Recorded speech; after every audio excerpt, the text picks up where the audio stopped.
In previous video, we were able to handle direct IO, where we locked the user mode buffer by converting the user mode virtual address to kernel mode virtual address. And direct IO works in that way only. Now in this video, we will handle buffered IO. So this is the code snippet for the buffered IO. Next, we have the purpose of buffered IO, context independence. Buffered IO allows the kernel to access the user mode data regardless of the calling process or context. This is useful when drivers create system threads that process data outside the buffer, outside the user mode process context. Higher level drivers defer work to other threads or processes asynchronously or synchronously. Context independence. So the purpose of buffered IO is number one is context independence. Buffered IO allows the kernel to access the user mode data regardless of the calling process or context. Regardless of the calling process or context, we will able to access the user mode buffer that is passed from the user mode to the driver. This is useful when the driver creates system threads that process data outside the user mode process context. Higher level drivers defer work to other threads or processes asynchronously or synchronously. The main thing is we will be able to access user mode buffer without worrying about processes context, whether it is running in a system thread or some other thread outside the user mode process context. Next, we have non-paged memory usage. Buffered IO buffered IO ensures the memory buffer is non-paged, making it accessible even at higher IRQL, where paging is prohibited. So buffered IO is allowing us to access the memory buffer, which is non-paged, so that it allows the higher IRQLs where paging is prohibited. So from higher IRQLs also we can access the memory buffer, because buffered IO always ensures that the memory present in the buffer is non-paged. Advantages: safe and simple. By copying data to kernel buffer, it avoids the need to lock the entire user mode memory pages as is required in direct IO. So we are copying in buffered IO, we are copying the entire user mode buffer into kernel buffer, which is will be non-paged. So it avoids the need to lock the entire user mode buffer. So that is one of the advantages, that it is safe and simple. Ideal for small buffer, if efficient for small payload, because the overhead of memory allocation and copying is manageable. So it is ideal for the small buffer, because we have to copy the entire user mode buffer to kernel mode driver, which will be non-paged memory. So it is not efficient for larger buffer, but it is efficient for smaller buffer, because we are performing a copy operation from user mode to kernel mode buffer. Disadvantage is memory overhead. Allocates non-paged memory and performs a memory copy, which can add significant overhead for each read-write operation. So memory overhead is there because we are allocating a non-paged memory in the kernel, and we are performing a memory copy from user mode to kernel mode, so which can be considered as a memory overhead, which can add significant overhead for read and write operation. This significant overhead can be added for read and write operation. Scaling issue for larger buffers. Allocating large buffer for contiguous non-page memory can be challenging and may lead to fragmentation and failures. So allocating large memory blocks in the contiguous non-page memory is not recommended, as we are copying the user mode memory to the kernel space memory, which will be non-paged, which can lead to failure and fragmentations. So scaling issue and memory overhead are two disadvantages. Practical implement Practical implications. Buffered IO is suitable for scenarios where the payload size is small. Data safety and accessibility are crucial. The overhead of copying data into kernel space is acceptable. So the payload size is small. For small payload size, it is recommended buffered IO technique. And data safety and accessibility is crucial because we are copying the entire user mode data to the kernel mode. So it will be safe as we are not locking the entire user mode buffer. And the accessibility is crucial. So entire kernel space non-page memory with the user mode buffer will be uh, available all the time. So that is crucial, and it is recommended in the scenario where the overhead of copying data into kernel space is acceptable. So means the smaller buffer is there. It is acceptable then only. If the user mode is sending larger buffer, then it is not recommended to use the buffered IO. For larger buffer or performance critical operation, direct IO is often preferred due to its ability to avoid memory copy and by mapping user mode memory directly into kernel space. So in direct IO, we are directly mapping the user mode memory into kernel space. Therefore, the buffered IO for larger buffer is not recommended for performance critical operations because buffered IO will decrease the performance by copying the user mode memory buffer to kernel space, which will be a non-paged area of the memory. And the copy operation will require time, which significantly decreases the read and write performance in the kernel. Now we will write the code for buffered IO, this one. So before writing the code, there are some uh, misses in the previous video. We will fix those first. So in 6strings.h, we actually have a naming convention miss, which will be a small IRP pointer to IRP. A naming convention miss is there. Next, usually we use the same in the definition also, PIRP. So in the declaration also the PIRP will be used. Next, we will be using the buffered IO now. We will be commenting out this, and we will define buffer use buffer. We will be defining this as we will be using use buffer. Now this, whenever a write operation is coming from the user mode, this dispatch function write buffered IO will be executed. Next, we have another miss in unsupported functions where we are returning status success. Instead of returning status success, we will return status not unsupported. Status not supported, we will return. Because we are not supporting the unsupported functions. Every functions we are not supporting, we are supporting the only some registered functions that we have registered for the callbacks that we have registered for the cleanup, close, create, IO control, and read. All other callbacks we have not registered for, we will be not supporting them. Okay, and we can also do this. Now we will write the code for buffered IO. So in buffered IO, this is the write direct IO that we have written in previous video. Now we will write the code for buffered IO. So first is we will be using the IRP, so it will not be unreferenced parameter now.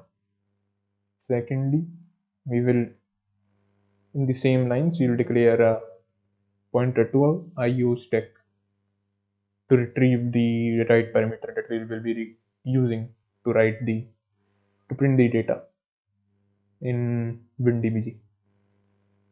So we will declare a pointer to stack location PIO stack IRP equals to null.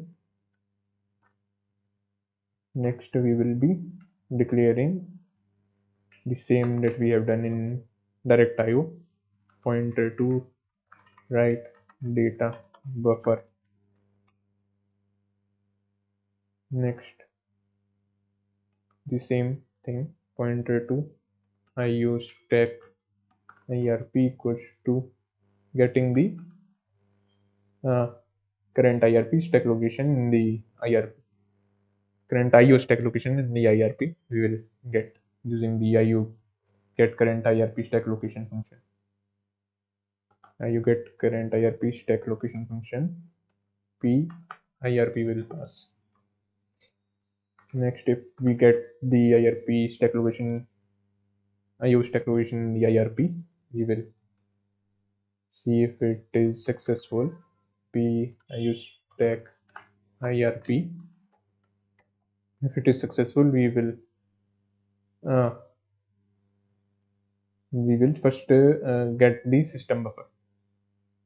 So system buffer, as we use the direct IO, the IO manager will be allocating the non-paged system buffer for us automatically.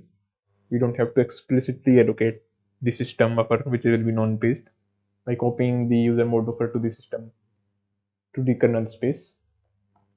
The IO manager will be helping us to allocate the non-paged system, non-paged memory into the kernel by copying the user mode data to the kernel non-paged memory. So there is a parameter in the IRP system buffer. We will be using that only. Write data buffer p char IRP of associated IRP dot system buffer. So whenever we have this direct IO is happening, we have defined use write function. So IO manager sees that whenever write call will be given to the driver, it will be handling in this fashion, do direct IO. And the device flag will be set as do direct IO. IO type will be do direct IO now.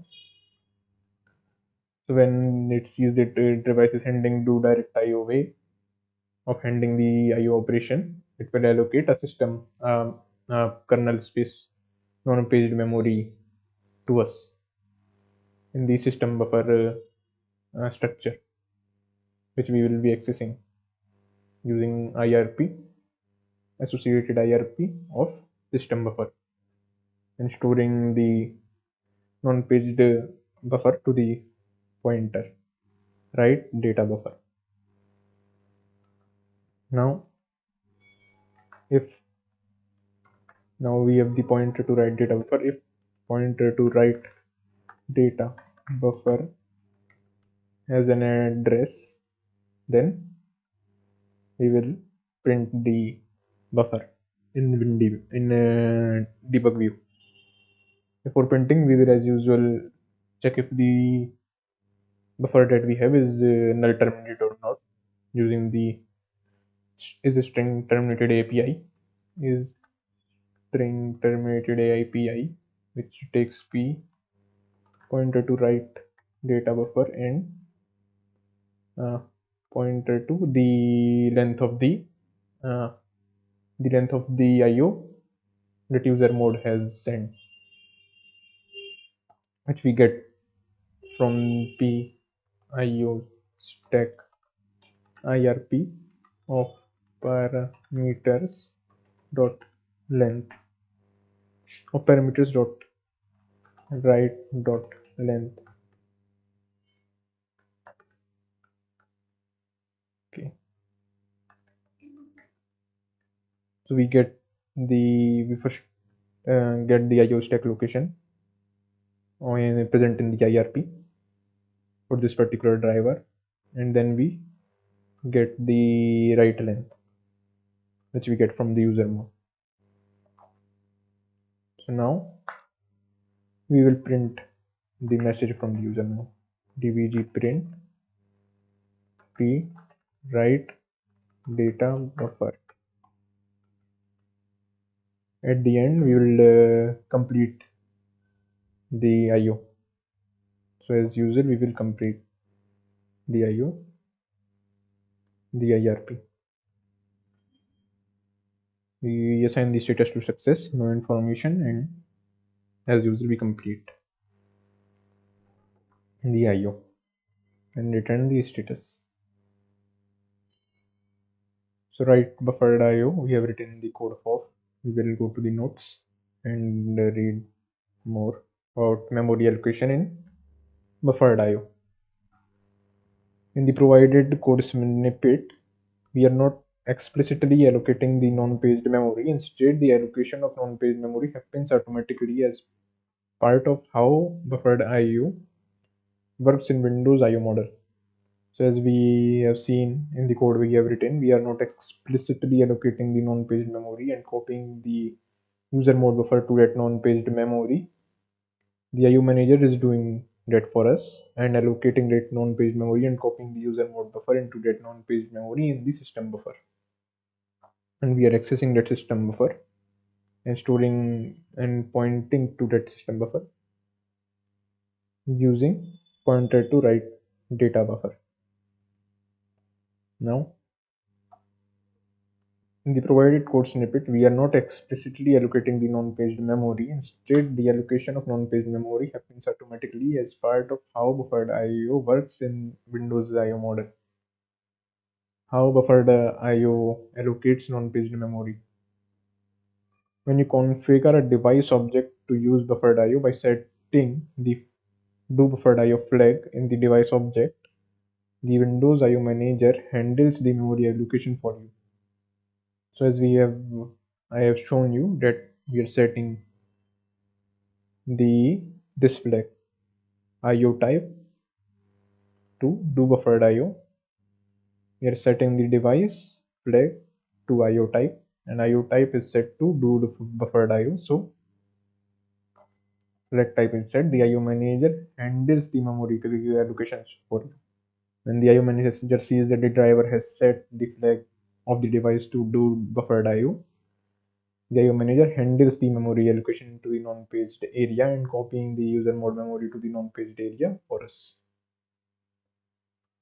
For IRPMG write, the IO manager allocates a non-paged memory buffer in kernel space, copies the user mode data into this buffer before passing the IRP to your driver. As I have told, it allocates the non-paged memory buffer in the kernel space and copies the user mode data into that buffer and passes that IRP to our driver. So it first copies, it first allocates the system buffer and copies the user mode buffer to the system buffer and passes that system buffer IR to our driver. For IRPMJ read, it does the reverse. The IO manager copies the data from the driver back to user mode. So we will also be seeing the IRPMJ read post this video. Here we are accessing the system buffer. In the provided in our code, the pointer system buffer refers to this non-paged buffer that IO manager allocated and filled the user mode data. We don't see memory allocation in the code because IO manager handles it transparently. In buffered IO, the data from user mode is copied into kernel mode buffer, which is accessible via system buffer. So in buffered IO, this statement is essential that what happens in buffered IO. In buffered IO, the data from user mode is copied into kernel mode buffer, which is accessible via system buffer present in the IRP that we got. Why this happens? Buffered IO is designed for simplicity and safety. User mode memory cannot be directly accessed by the kernel due to potential page faults and invalid address at higher IRQLs. The IO manager ensures the data is in safe non-paged memory region so that the driver can access it without worrying about these issues. The IO manager, when we copy the user mode buffer to non-paged area in the kernel mode, we are ensuring that these issues are not arising, like potential page faults or invalid access to the addresses of the user mode. So what does this mean in practice? Although we don't directly allocate non-paged memory in our code, the use of buffered IO causes the system to allocate non-paged memory for every read or write operation. So for every read or write operation sent for our driver, the system allocates the non-paged memory for every read or write operation. This is the overhead that we are talking about. For every read or write operation which is done for our driver by the user mode or from the driver to the user mode, the system is allocating a non-paged area for them. So this was the overhead that we talked about. If we need final control over memory allocation or want to avoid overhead of data copying, we might need to consider direct IO or neither IO models depending on our use case. So we want to decrease the overhead of memory allocation for every read or write operation. We will be using the direct IO or neither IO models in that case. But the advantage was it is safe and simple. The memory is always accessible, and the ideal is for a smaller buffer. Smaller buffer if we know that the data sent to the driver is small always, or the data from the driver to the user mode is always small, then we can use this method of buffered IO handling. Next we have neither buffer nor direct IO. So this is the code snippet for neither buffered and nor direct IO which we'll be writing.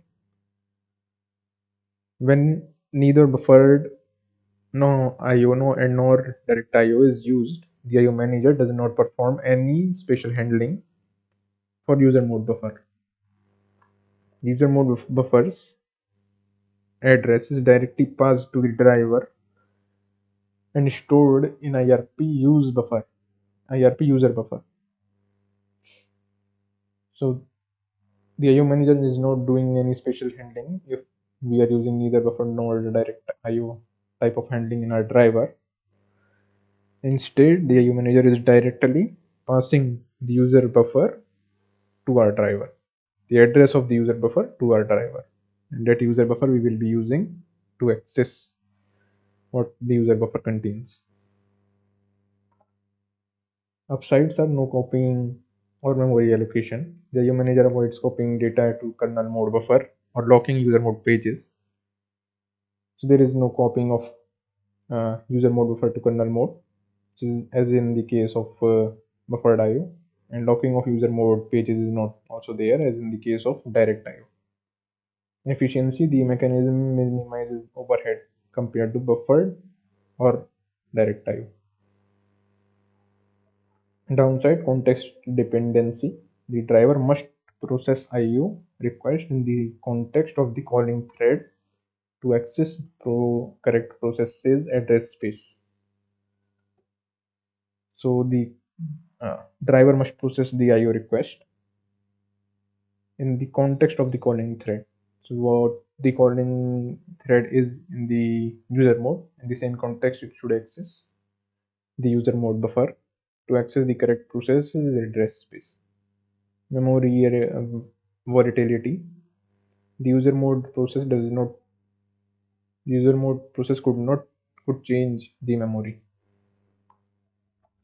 Example: unmap it, change access permission, free it, potentially causing invalid memory access. So when using neither buffer nor direct IO, user mode process can change the memory. So it can unmap it, change access permission for the memory and free it, potentially causing the invalid memory access. So we know that the user mode buffer will not do any of these things, then we can use the neither buffer nor direct IO. Now we will be writing the code for neither buffer nor direct IO, and then we will be writing the application that sends the message from the user mode to kernel mode to process the data. So if nothing is defined, use direct is not defined, use buffer is not defined, then nothing is defined, IO type is not defined, and define the IO type to be 0, and use the write function at dispatch write neither. So we will be using the IRP as usual, and then we will be first, as usual, will be declaring the IO stack location, PIO stack location stack location pointer to IO stack IRP equals to null, and a pointer to buffer, pointer to write data buffer. And then we come down, we get the IO stack location in the IRP for this driver, PIO stack IRP IO get P IRP.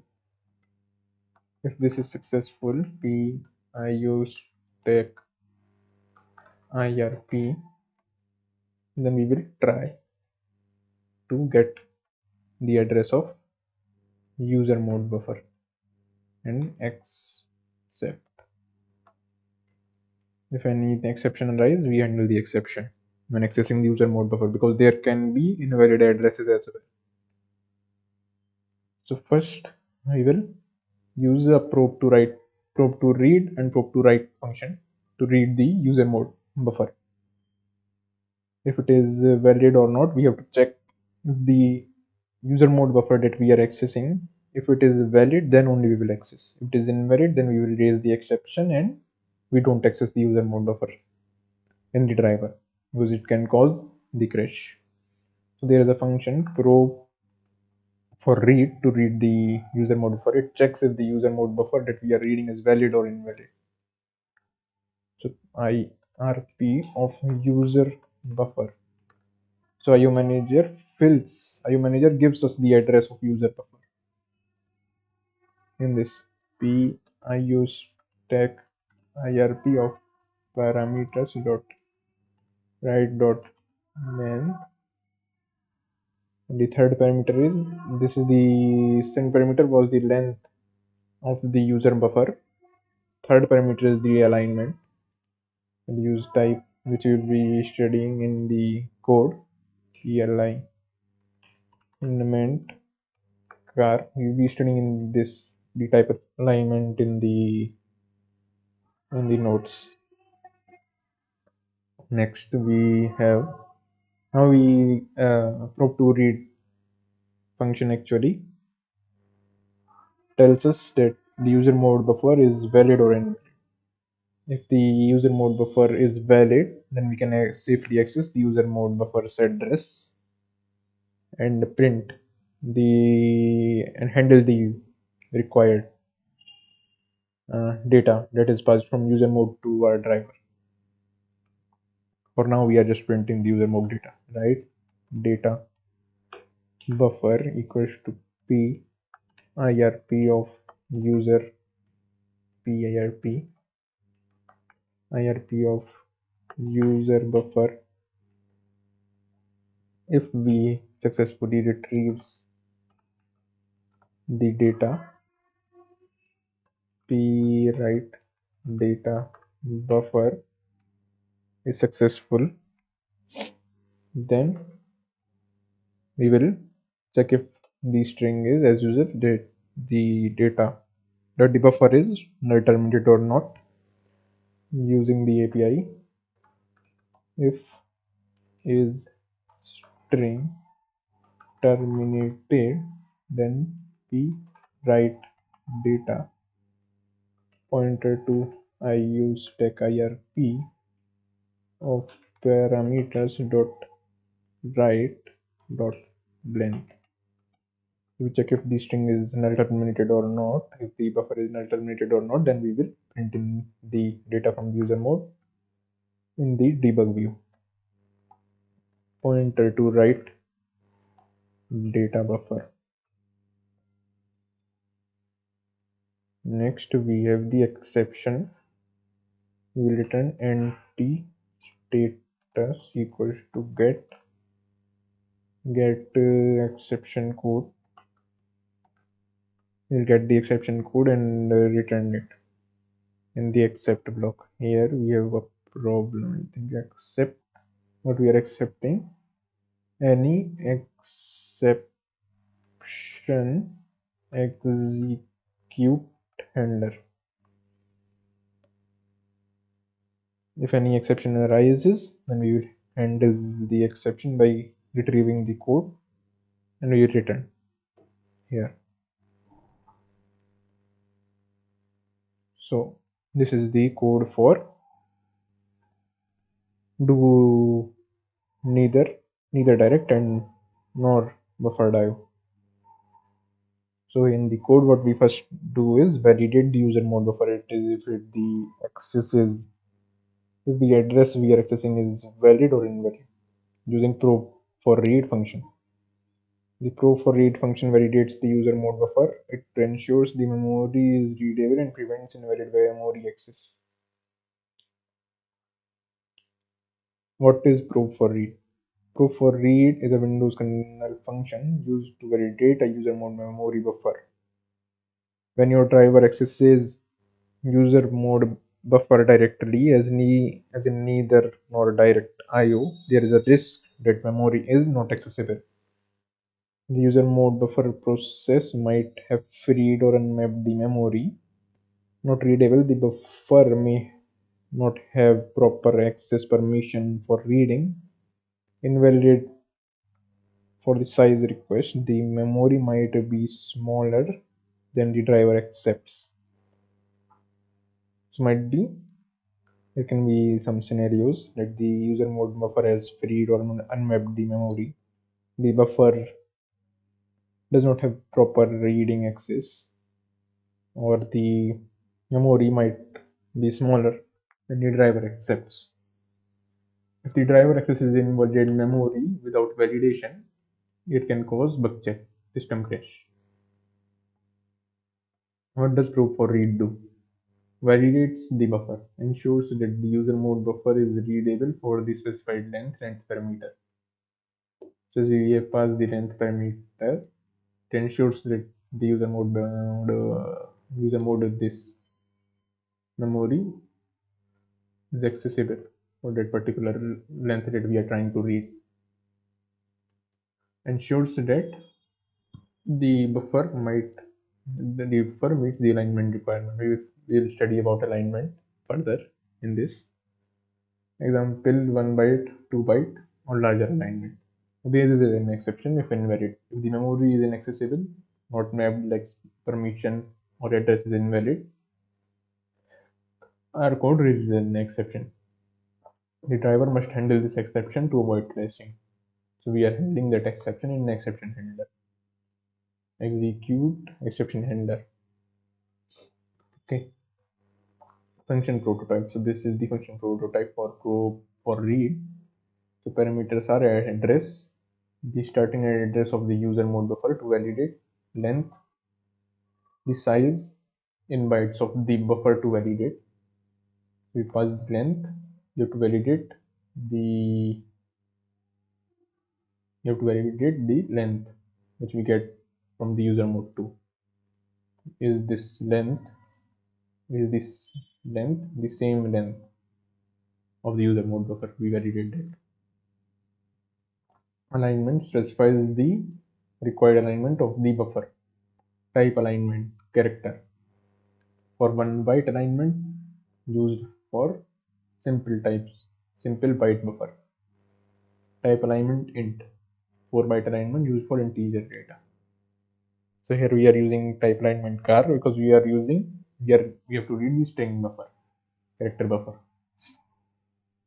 Code example. So for read, this was the code. IRP user mode buffer points to the user mode buffer passed to the driver by IO manager.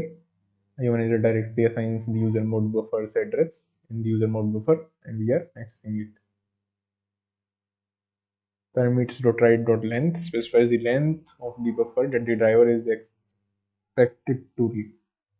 Type alignment char ensures the buffer is 1 byte aligned as data is expected to be a character array or string. Why use it? Safety check. Without probe for read, accessing invalid or inaccessible user mode memory can lead to undefined behavior, including crashes. Exception handling. When probe for read raises an exception, the driver can catch it with an exception handler, try, catch, and return the error safely. So when we use probe for read, we can use the exception handling, and we are avoiding the invalid access of the memory. And if we access the invalid memory using probe for read, we are handling it in exception handlers. When is probe for read necessary? Probe for read is required when IO type is right, neither buffer nor direct IO. The driver directly accesses a user mode buffer. So if we are using neither buffer nor direct IO, we should use probe for read. And if the driver somehow is accessing user mode buffer directly, we should use probe for read to validate the memory that the driver is accessing directly is valid or invalid. How does it protect the kernel? This function ensures access validation, ensures the buffer exists, access validation, ensures the buffer exists and days for the specified length, ensures alignment requirement are met. So it ensures the buffer is existing and it is readable for the specified length, and ensures the alignment requirement. Control the exception handling. If the buffer is invalid, an exception is raised. It can be caught using try except, allowing the driver to return the safe error instead of crashing. Instead of crashing, we are handling the exception because we had used the probe for read function before accessing the memory directly. What happens if the buffer is invalid? If the buffer is invalid, probe for read raises an exception. The exception is caught by the driver's exception handler. The driver can handle the error safely, example returning status invalid user buffer.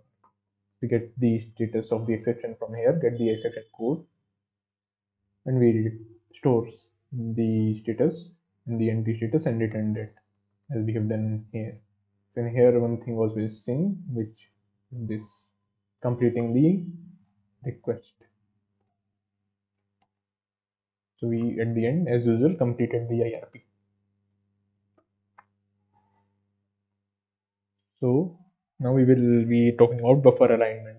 This we use, right, the third parameter, type alignment character buffer.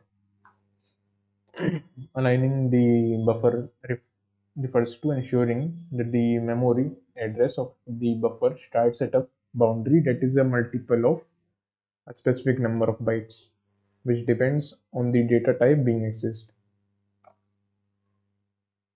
So this is the aligning the buffer that we are referring to. that the buffer starts with a multiple of a specific number. This is the buffer alignment. So if you will study, we will see this further in the notes, what it does mean. This is important in programming, especially in low level context like kernel programming, because some CPU architecture and instructions require to be aligned for efficient and controlled access. So this is essential. The alignment of the buffer is essential because some CPU architecture and instructions require data to be correctly aligned. What is buffer alignment? Memory alignment refers to positioning data in memory so that its starting address the multiple of its size requirement. For example, 1 byte character buffer can start at any address 1, 2, etc.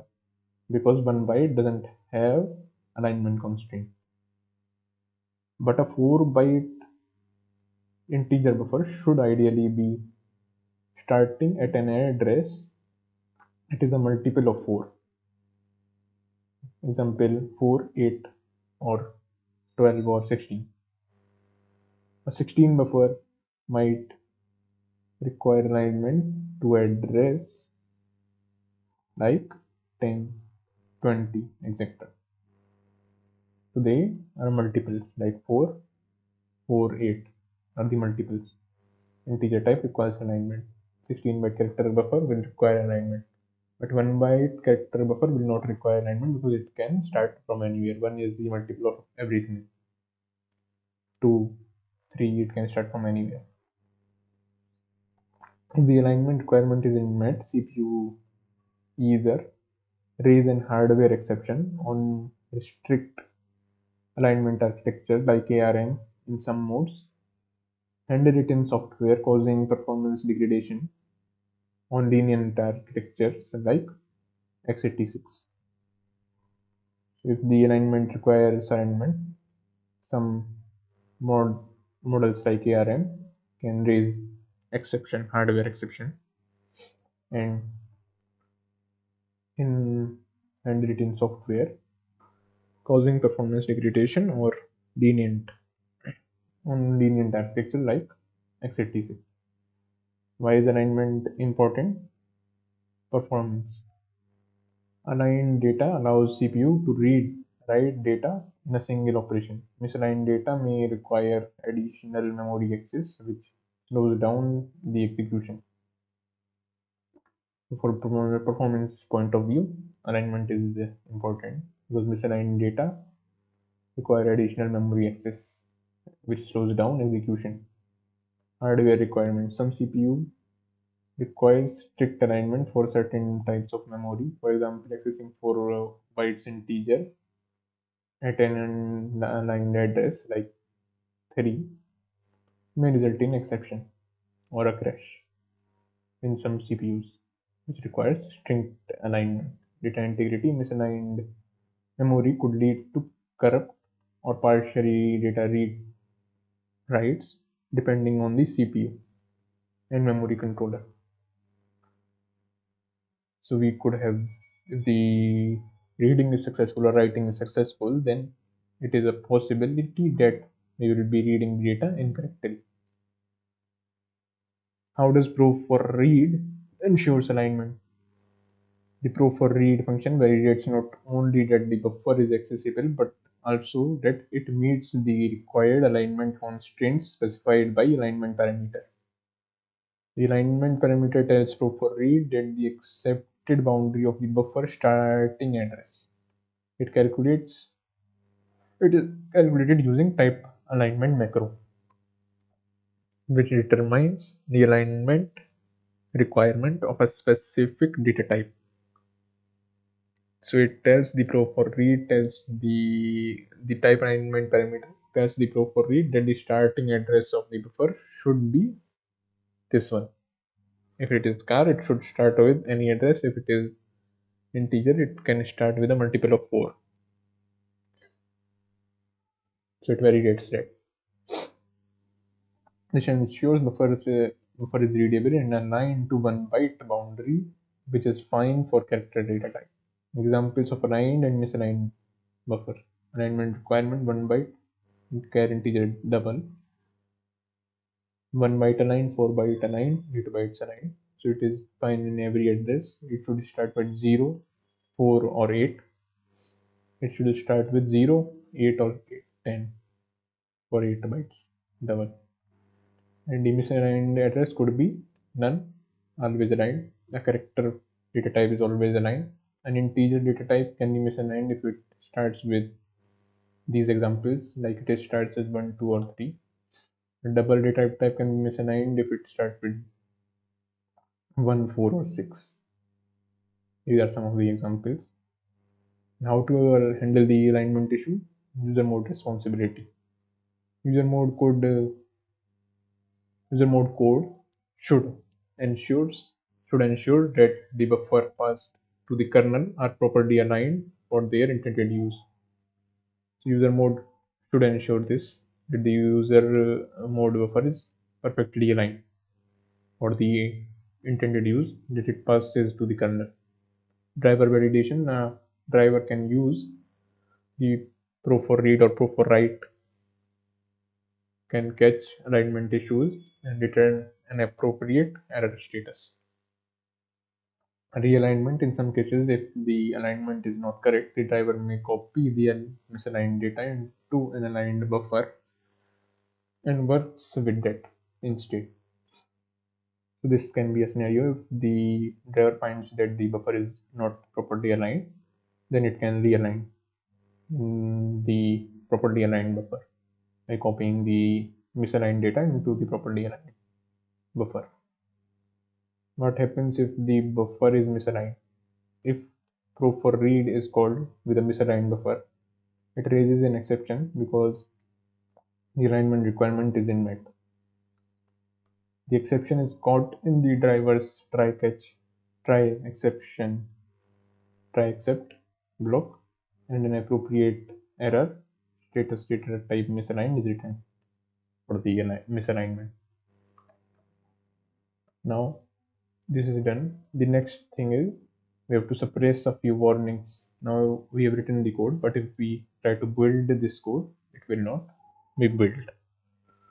In our case, it is happening. Yeah. So here we got some warnings. Go for read. IU type. Okay. This is also stack get current stack location. Use. Okay.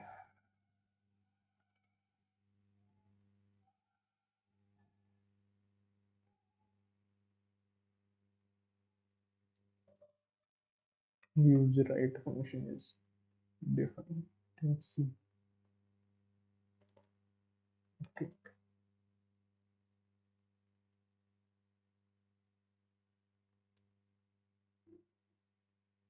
Use write function should be there, right? So a underscore was missed. So that's how we can debug. If we build again, let's see some more errors. You get current is undefined.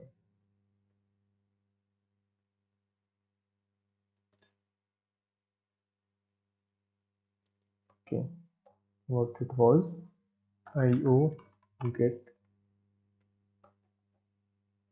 IO get current IRP stack location P IRP. Okay. Now again we try to build, we will get errors. So now this error states that we have encountered a warning type alignment of character, which this warning is treated as an error. That's why the compilation is failing. Now, if this warning is treated as an error, and as we already know that character is always aligned, we can ignore actually this warning. So if we use pragma warning push. Okay, we use this, and pragma warning disable. We will disable this warning temporarily for this piece of code here, which we will study how these are used in the notes. And then we pop warning pop. Here we popped out the warning. We temporarily disable the warning for this specific piece of code, and then we again enable that particular warning. Now if we try to build, it will be successfully built.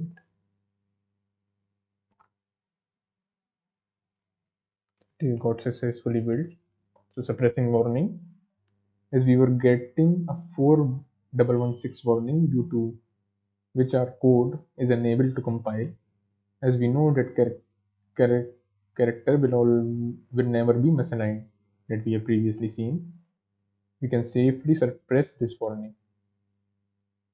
Steps to disable warning: push the current warning state. So first we push the current warning state, hashtag pragma warning push, saves the current state of all warning. This allows you to make temporary changes without affecting other parts of the program. So first we pushed the current state of all the warning, and then we disable the specific warning. Pragma warning disable warning number disables the compiler warning specified by the warning number. So we temporarily disables this particular warning for the next lines in the code. Write code without triggering the warning. Place the code in that would otherwise generate the warning after disable directive. After we disable the warning, we place our code which was otherwise generating the warning, and at the end we restore the warning state. Pragma warning pop restores the warning state to what it was before push. This ensures that your change is localized and does not unintentionally suppress the warning. And it would for the rest of the program. Suppress the warning for the rest of the program. So temporarily we disable the warning, and then again we store the warning state for the rest of the program. That's what we did in here to compile our code. Next we will be developing the user mode application to communicate with our driver in the next video.